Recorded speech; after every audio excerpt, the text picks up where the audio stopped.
অষ্টম শ্রেণীর প্রিয় শিক্ষার্থীবৃন্দ, আশা করি সবাই ভালো আছো। তোমাদের উপর বিজ্ঞানের যে বইটা আছে সেই বইয়ের প্রথম যে অধ্যায় প্রাণী জগতের শ্রেণীবিন্যাস, এটা নিয়ে আমরা আলোচনা করব এবং আমি একটি তোমার বিজ্ঞান বিষয়ের উপর একটি ধারাবাহিক কোর্স চালু করেছি একদম জিরো থেকে অ্যাডভান্স লেভেল পর্যন্ত। তো আজকে হচ্ছে তার প্রথম ক্লাস এবং অধ্যায়ের নাম হচ্ছে প্রাণী জগতের শ্রেণীবিন্যাস।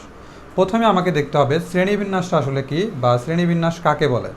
তো সংজ্ঞা হচ্ছে যে সাদৃশ্য ও বৈসাদৃশ্যের ভিত্তিতে জীবের বিভিন্ন দলে ভাগ করাকে শ্রেণীবিন্যাস বলে। এটার আরও একটা সংজ্ঞা হচ্ছে এরকমভাবে দিতে হয় যে জীববিজ্ঞানের যে শাখায় বা বিজ্ঞানের যে শাখায় প্রাণীর মিল অমিল এর ভিত্তিতে যে ভাগ করা হয় তাকেই শ্রেণীবিন্যাস বলে। বিজ্ঞানের যে শাখায় প্রাণীদের মিল অমিল এর ভিত্তিতে ভাগ করা হয় তাকেই শ্রেণীবিন্যাস বলে। অথবা তুমি এটা বলতে পারো সাদৃশ্য অসাদৃশ্য বা বৈসাদৃশ্যের ভিত্তিতে জীবদেহের বিভিন্ন দলে ভাগ করা হয় তাকেই শ্রেণীবিন্যাস বা ক্লাসিফিকেশন বলে। এরপর আমরা দেখব মোট আবিষ্কার। এখন পর্যন্ত কতগুলো প্রাণী আবিষ্কার হয়েছে। একদম এই পৃথিবীতে কিন্তু লাখ লাখ প্রাণী আছে, কিন্তু আসলে বিজ্ঞানীরা কতগুলো আবিষ্কার করতে সক্ষম হয়েছে সেই সংখ্যাটা কিন্তু আমাদের জানা জরুরি। এবং এই সংখ্যাটা হচ্ছে প্রায় 13 লক্ষ, প্রায় 13 লক্ষ। তাহলে একটা প্রাণী আণুবীক্ষণিক জীব থেকে, যেমন অ্যামিবা, ভাইরাস, ব্যাকটেরিয়া থেকে শুরু করে বিশাল দেহের তিমি পর্যন্ত যদি আমরা প্রাণীগুলোকে লক্ষ্য করি, প্রত্যেকটির আচরণ, ব্যবহার, তারপরে বসবাস স্থান, তারপর হচ্ছে তাদের আচরণ, এগুলো কিন্তু প্রত্যেকেরই ভিন্ন। এক কথায় আমরা বলতে পারি বৈসাদৃশ্য। এক একটা প্রাণীর বৈসাদৃশ্য এক এক রকম। ওকে, তাহলে এই পৃথিবীতে যতগুলো প্রাণী আছে এক একজন প্রাণী এক এক রকম বিচিত্র ধারণ করে। এরপরে শিখব হচ্ছে ট্যাক্সোনমি। এই ট্যাক্সোনমিটা কি? ট্যাক্সোনমিটা হচ্ছে শ্রেণী বিন্যাসবিদ্যা। শ্রেণী বিন্যাসবিদ্যা হচ্ছে যে বিজ্ঞানের যে শাখায় শ্রেণী বিন্যাস নিয়ে আলোচনা, পর্যালোচনা বা গবেষণা করা হয় তাকেই ট্যাক্সোনমি বা শ্রেণী বিন্যাসবিদ্যা বলে। ওকে, তাহলে ট্যাক্সোনমিটা হচ্ছে এই জীববিজ্ঞানের একটি শাখা, স্বতন্ত্র শাখা। ওকে, তাহলে ট্যাক্সোনমিটা কি? জীববিজ্ঞানের একটি স্বতন্ত্র শাখা যেটার নাম হচ্ছে শ্রেণী বিন্যাস বিদ্যা। বিজ্ঞানের যে শাখায় তোমার শ্রেণী বিন্যাস নিয়ে আলোচনা, পর্যালোচনা বা গবেষণা করা হয় তাকেই ট্যাক্সোনমি বলে। ওকে, এরপরে আমাদের দেখতে হবে যে এই ট্যাক্সোনমি বা শ্রেণী বিন্যাস বিদ্যায় কোন কোন বিজ্ঞানী অবদান রাখছে বা কোন কোন বিজ্ঞানী এটা আবিষ্কার করছে। তো তার মধ্যে আছে বিজ্ঞানী অ্যারিস্টটল,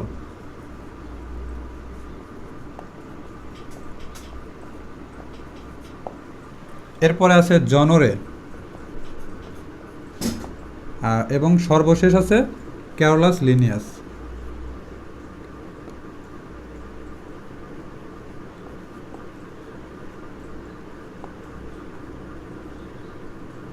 তাহলে আমরা দেখতে পাচ্ছি তিনজন বিজ্ঞানী কিন্তু এই শ্রেণী বিন্যাসের উপর গবেষণা করছে এবং তারা সফলতা অর্জন করছে।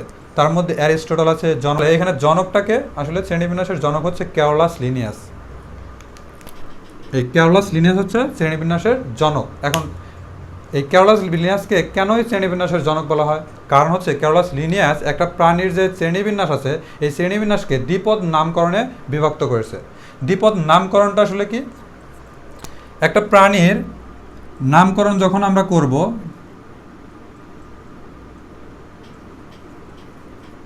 তখন দুইটা পার্টে লিখতে হয়।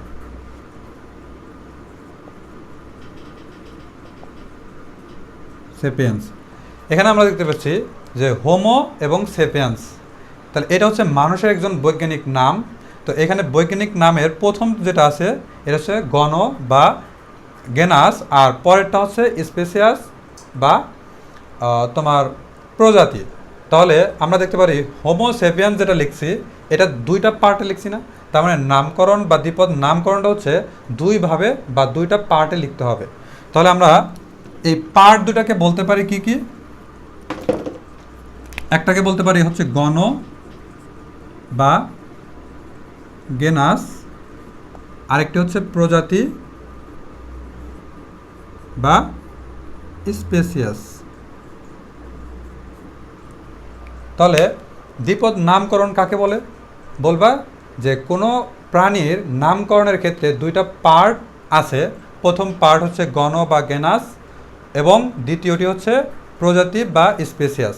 এই দুইটা পার্টের সাহায্যে কোনো প্রাণীর নামকরণ করাকেই দ্বিপদ নামকরণ বলে। ক্লিয়ার? তারপর হচ্ছে লেখার নিয়ম। আমরা যখন একটা প্রাণীর নামকরণ করব, এটা আসলে কিভাবে লিখব বা কোন ভাষায় লিখব। তো ভাষাটা হচ্ছে ইংলিশ ভাষায় লিখতে হবে এবং ল্যাটিন ভাষায় লিখতে হবে, কিন্তু বর্ণগুলো লিখতে হবে ইতালিক অক্ষরে। এখন ইতালিক অক্ষরগুলো দেখতে আসলে কেমন? ইতালিক বর্ণ দেখতে এরকম একটু বাঁকা সাইজের।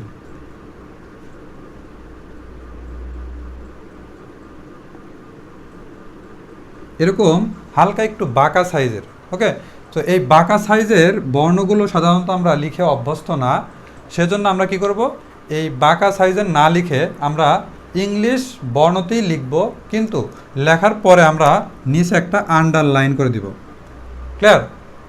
যখন আমরা ইতালিক বর্ণগুলো লিখতে পারবো না, তখন আমরা কি করব, ইংলিশেই লিখব, কিন্তু নিচে একটা আন্ডারলাইন দিতে হবে। তাহলে ভাষা হচ্ছে ইংলিশ এবং ল্যাটিন, কিন্তু বর্ণ হচ্ছে ইতালিক। ইতালিক বর্ণতে লিখতে না পারলে আমরা ইংলিশেই লিখব, কিন্তু একটা আন্ডারলাইন দেব। ওকে, তাহলে এই হচ্ছে লেখার নিয়ম। এরপরের টপিকটা হচ্ছে শ্রেণীবিন্যাসের ধাপসমূহ। শ্রেণীবিন্যাসের ধাপসমূহ হচ্ছে 7টি। কয়টি? 7টি। প্রথমে হচ্ছে জগৎ বা কিংডম, এটার আরও একটা নাম হচ্ছে, সেটা হচ্ছে রাজ্য। তাহলে আমরা সব থেকে যে বড় ধাপটা পাবো সেটা হচ্ছে জগৎ বা কিংডম। 2 নাম্বার হচ্ছে পর্ব বা ফাইলাম। 3 নাম্বার হচ্ছে শ্রেণী বা ক্লাস। 4 নাম্বার হচ্ছে বর্গ বা অর্ডার। গোত্র বা ফ্যামিলি। আর গণ বা জেনাস। এরপরে প্রজাতি আছে এই 7 নাম্বারে। এটা হচ্ছে সব থেকে ছোট পর্ব এবং এটা স্পেসাস। ওকে, তাহলে এই 7টি পর্বকে আমরা এরকম লেখার ক্ষেত্রে আমি এরকম সিরিয়াল মেনটেন করে দিয়েছি, বাট তোমরা যখন হচ্ছে কোনো প্রাণীর নামকরণ করতে যাবা তখন এরকমভাবে লিখতে হবে। সর্বপ্রথম লিখতে হবে কিংডম। কিংডম লেখার পরে এটা সরাসরি না লিখে আমরা কি করব, একটু বাঁকা করে লিখব। যেমন এরপরে কি আছে, ফাইলাম। তো ফাইলামটা হচ্ছে এখান থেকে লিখব, ফাইলাম। এরপরে কি আছে, ক্লাস। ক্লাসটা আমরা এখান থেকে লিখব। এরপর আছে অর্ডার। অর্ডারের পরে হচ্ছে ফ্যামিলি। এরপর হচ্ছে জেনাস। আর সর্বশেষ যেটা সেটা হচ্ছে স্পেসিয়াস বা স্পেসাস। তাহলে আমরা দেখতে পাচ্ছি একটা শ্রেণীবিন্যাস যখন একটা প্রাণীর ক্ষেত্রে করব, তখন আমরা সোজাসুজি না লিখে এটা এরকমভাবে বাঁকা সাইজের আকারে লিখব। তাহলে এই শুরু থেকে শেষ পর্যন্ত যে ধাপগুলো পাচ্ছি, কিংডমটা হচ্ছে সব থেকে বড় এবং স্পেসাসটা হচ্ছে সব থেকে ছোট।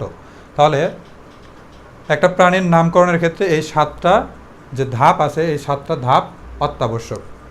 তো এই ছিল হচ্ছে প্রাণী জগতের শ্রেণীবিন্যাসের প্রথম ক্লাস। দেখা হচ্ছে পরে কোনো ভিডিওতে। আল্লাহ হাফেজ।